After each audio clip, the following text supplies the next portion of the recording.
Une idée de sortie ce week-end, si le temps s'arrange, les journées romaines à Mirebeau-sur-Bèze, la commune replonge au temps des légionnaires. Safar Baroud et Jean-Louis Saintin. À l'intérieur, il y avait pratiquement 6000 hommes en armes. Et à l'extérieur, il y avait nos femmes, nos enfants, les commerçants, des magasins.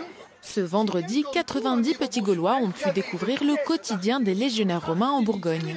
À la mort de Néron en 68 après Jésus-Christ, une guerre de succession éclate. C'est à ce moment-là que la 8e Légion Auguste pose ses valises dans la région. La guerre civile terminée, il faut choisir en Gaule un camp où l'on met une légion capable de calmer les esprits. Et le meilleur site possible, il est sur les bords de la Bèze, il s'appelle Mirebeau-sur-Bèze. À cette époque, près de 25 000 personnes vivent alors dans la commune, soit le double de la population actuelle. Mythologie, cuisine, technique de guerre, tous les aspects de la vie quotidienne sont abordés, de quoi compléter de manière ludique le programme d'histoire de ces classes de 6e. C'est un appui considérable pour les cours en histoire-géographie, puisque les élèves ont enfin le témoignage de ce qu'ils ont étudié en classe, cette fois en vrai. Évidemment, la partie préférée des enfants, c'est celle où il faut participer. Ceci est un glaive. Armures, épées, casques et boucliers sont testés et approuvés.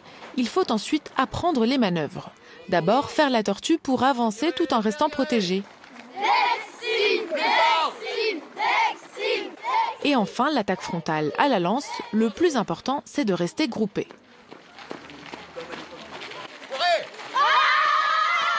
C'était bien, mais c'était aussi surtout trop marrant. Ça nous a appris comment les Romains se protégeaient lors d'une attaque. Et aussi on a appris des nouveaux mots, mais bon, je m'en souviens déjà plus, mais bon. Les portes de ce camp miniature de légionnaires resteront ouvertes tout le week-end.